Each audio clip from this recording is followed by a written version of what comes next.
keep up to date with our latest videos, please hit the subscribe button below. Hello there, welcome to this video from footballbetdata.com. In this video, I'm going to be guiding you through the steps that you can take if you wanted to analyse past performances of teams in certain betting markets. So we're going to be focusing on the main English leagues, which includes Conference South and Conference North within our data set, and specifically looking at the home draw away market and match result, and the over-under 2.5 goal market, and both teams to score. So what we need to do first of all is collect our data, which is really simple to do. So we can navigate to the data archive section of the Football Bet Data website and then select the leagues that we want to cover.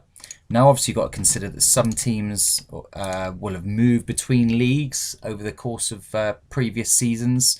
So although they might be sitting in the English Premiership now, for instance, they might have been in the Championship for 4 or 5 years. Next filter, we're not really interested in our score predictions for this specific criteria, so ensure we've got include matches with no predictions ticked, because the predicted matches only kick in after each team's played 5 home or 5 away games. So to ensure that we've got the full season, regular season games in here, keep that one ticked. This doesn't include, our data set does not include playoff games or when the league splits, so this is regular season only. And then we can just filter by the season. So the English league is all winter seasons. So I'm going to filter back to the last 9-10 seasons. In fact, what I'm going to do is export that as a batch, and then I'm going to export back even further in time and knit those two together. Now it's arguable how far back in time do you want to go when you're looking at a team's performance, but what we're trying to work out and identify here is, do the bookmakers potentially over or underprice a team on a consistent basis? Now you'd expect that trend might last 5-6 years if it does indeed occur, but we're going to take the full data set, export that to Excel, I'm going to knit it together, and then show you how you can start the analysing process. Okay, so I've knitted together 2 separate outputs from the data archive on the Football Bet Data website. So select column A, you can see down the bottom there, just over 47,500 games we've got in there, dating back to the 2007-2008 season. And obviously all the way through to present season where we've got games. These are sorted incidentally, newest through to oldest. You can obviously go in and change the sort if you like to order it differently, but we're going to be doing our calculations to the right hand side, and then our analysis in a separate tab. So it doesn't really affect us. You can filter these games out without a result if you like, but we're going to put some code in that will alleviate that issue anyway. And what we're going to do is simply calculate our profit returns by team, home and away, based on certain Betfair markets. So obviously, based on certain betting markets. So as you can see across the top, we have all the odds. Now, this far in advance, these aren't populated, but if I scroll down, you can see that the odds are populated for games upcoming today and a bit further in advance. And obviously, historically, those odds are populated as well.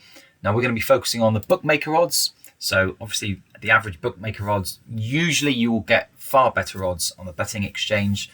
And we've added Betfair data in now. So for this season onwards, you'll also be able to analyse using the Betfair odds, but we're going to be using the average bookmaker odds to see if certain teams are profitable in certain markets historically, and how you can analyse that. So what we're going to do across here, I've already added in these filters, new columns. So we've scrolled to the right and I've put in home profit, draw profit, away profit, over 2.5 profit, under 2.5 profit, both teams to score yes, both teams to score no. Now obviously you could have looked at draw no bet, got over 4.5, or ranging from 0.5 through to 4.5 goals. We've got the double chance markets in there as well, but I'm just going to keep it simple. But by all means, this video is intended to show you how you can use certain formula to analyze and how you can use pivot tables to look at your data very quickly. That's the aim of this video, not to say team X has historically performed over the expected odds at home, and they will continue to do so. Not always the case. There's going to be other factors, as there always is with betting, but this video is intended to show you how you can analyse and what the results of that analysis show us. So just going back to the formulas, like I said, I've already done these. So home profit, very simple in here. So what you do is we're looking at where I2, which is the result column, is different than a blank. Okay. Now, like I said at the beginning, I could filter these games out that haven't been played yet, but I can get around that with a bit of simple code. So we're looking to see if the I2 is different than blank. And if it is I2 showing a H, and H indicates a home win. And if it does, then what we do is take the odds from column Q, which is the average home odds, we minus by 1 and times it by 10. So that's working out our profit based on a 10 unit stake. If column I2 or column I shows a home win for that row. If it doesn't, then show a minus 10. Okay. Now what we do is put in a false here if column I2 is not different to blank. So in this instance where it is blank, we identify the output as false as a blank return. You can put in here 0 if you want, but that just shows as a blank. So that's why we've got nothing in that column. But if we scroll down, you can see there that we do have currency and values as we've dragged that all the way to the bottom. We do the same for draw profit, but obviously in I2 we're looking for a D for draw, and then we're looking at column T2, which is the average draw odds rather than the average win odds. Away profit, we're looking for an A for an away win, and then we're looking at column W2 as our reference point. So pretty obvious, self-explanatory there what we're doing. Then to look for over 2.5 and under 2.5. So very similar. Again, we've got that little cap in there just to see, is I2 different than blank? If it is BL2 greater than 2? So handily, we have in BL2 actual total goals in the game. Now again, if I scroll down, you can see that it's given us the total goals already summed for us. So really useful. So we can use that when looking at our formula to say, is it greater than 2? If it is, then reference column AL2. Now AL2 is the average over 2.5 goal odds. And again, we do the same formula, take away 1 and then multiply by 10 to show a successful bet on the over 2.5 goal market. And if it wasn't, then put a minus 10 to signify a loss. And we've done the same for under 2.5. We've just said if there's less than 3 goals, and we've referenced the AN2 column. And AN2 is average under 2.5 goals. Okay, this is, like I said, this is where you can change that. You can put in, if you wanted to look at over 0.5 or under 4.5, whatever it is you want to do. And then for both teams to score, slightly adapted formula, but again we've gone with the same hook at the front, and then we've put in an and. So we're using the and formula here to say if and column E2, which is the number of goals scored by the home team, is greater than 0. And then with a comma in there, you can say and F2, which is the away goals, is greater than 0. If that is the case, that's true, then we're looking at column BH2 in our output, which is both teams to score yes. And we're calculating what would be our returns from the average bookmaker price. And then if it was not, if the rule at the top was not met, then it's a minus 10. And then we've done very similar for both teams to score no, but this time we've used or. So where we've looked previously at and, we've said if we've used or, the or function would define if either E2 is 0 or F2 is 0, which indicates one of or both of the home or away teams did not score, then that's a profitable bet on the both teams to score no, which is column BJ2.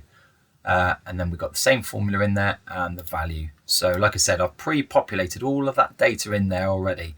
Now where we've got the blanks is obviously games that have not been played yet. Okay, so that's got our formula in place all the way to the bottom. And what we can do then is start analysing it. And we can put in a pivot table here and select the full data range. Scroll across right the way to column A. And then start building up what we want to analyse. So we want to have a look at the home team.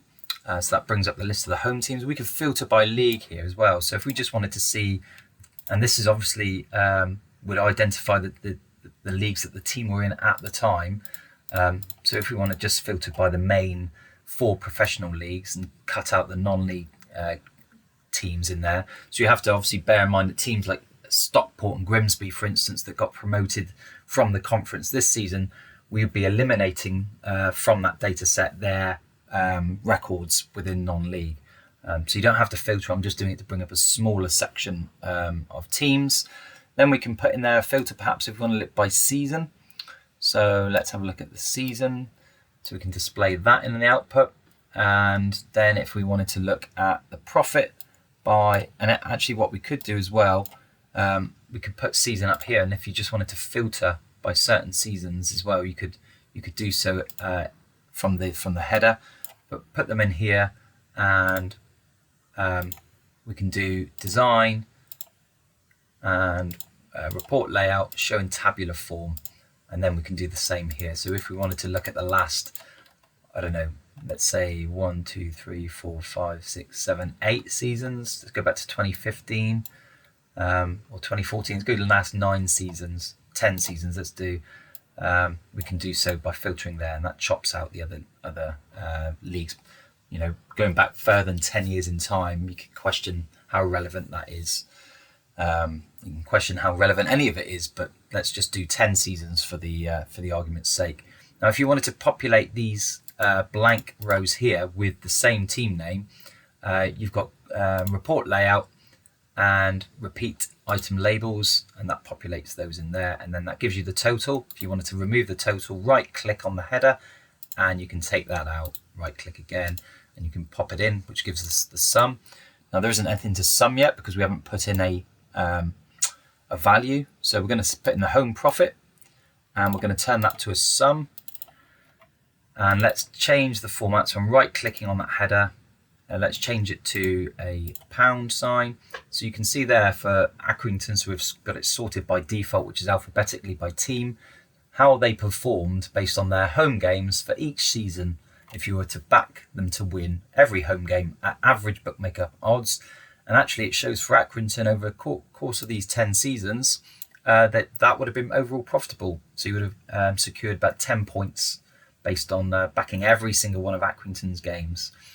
Now let's have a look and sort it differently. So if we select this filter and click more sort options, you can select what you want to filter by. So if we select descending, which is highest to lowest, and then select the little drop down, we can put in the sum of home profit. So what this will display is the most profitable team at home, backing historically, and you can see that it's Plymouth.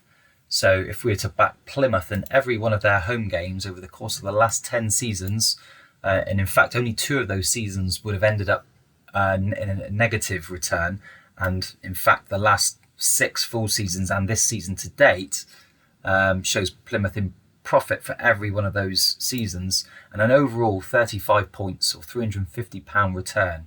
So that sort of indicates perhaps the bookmakers underestimate Plymouth, or there's not the weight of money that gets backed on Plymouth, which means their odds are improportionate to perhaps their actual performance at home.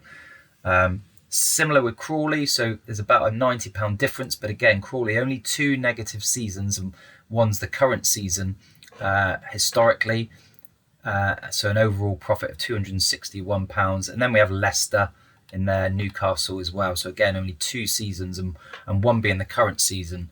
Now you probably imagine that the odds on Newcastle now are a lot lower than they would have been historically because of the financial backing they've got. They're probably going to be more favourites more often than not now at home. So perhaps the swing has gone the other way, and you might start seeing Newcastle having underperformed against their odds going forwards. But that's how you can look at the home profit. We can also throw in let's have a look at the over 2.5 profit, turn that to a sum, and we can put in both teams to score yes in here. Again, convert that to a sum.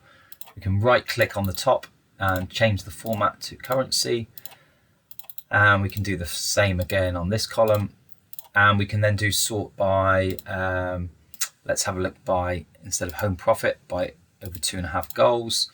So you see Cambridge. So Cambridge's home games over the last 10 seasons, well, it's actually 9 because they had a season in the conference, which we've filtered out. £157 in profit, and again 2 negative years or seasons within that. Then we have Watford, QPR, Swindon, Rotherham, Bournemouth, So you can scroll through and see, based on their home games, how profitable they've been historically if you've backed every one of those games to be over 2.5 goals. And we can again filter by both teams to score instead. So home games, Accrington come out on top, and Morecambe. So Accrington a long way on top actually. And there's not many teams there with a significant profit based on the both teams to score market. So it just shows how tight perhaps that that market has now become. We can do the same. We can apply away teams and look at that, or we can add in a separate pivot table if we wanted to look at those alongside each other. So I'm just going to put this back onto some of home profit.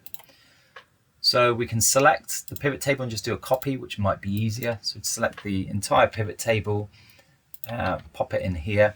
Now we want to change that to away team. Pop the away team in there. And we want to look at the sum of away profit instead of the sum of home profit, and see how we fare on this. So sum of away profit, turn that back to a number, currency from a number, and open this one up. And we can do the same sort again. So let's sort by sum of away profit. So Crystal Palace, like a huge away profit if you've backed Palace in each one of their away games over the course of the last 10 seasons. Only one season and the current season to date where they'd be negative, which suggests that Palace are massively overpriced historically in their away games. Wolves, so 2 Premiership teams at the top, also nearly £400 or 40 points. We have Preston, Exeter, Bristol, Leeds, Dagenham, and Plymouth as well. So again, Plymouth overpriced, both home and away over the last 10 seasons.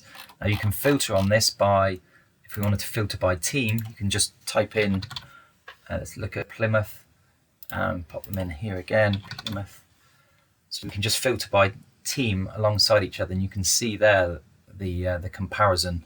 So again, there's 2 negative seasons there, but before that and the season to date, they've been overperforming compared to their odds. So backing every one of their games over the last 10 seasons would be fairly significantly profitable. So like I said, that's how you can do the analysis. You can read into that what you will.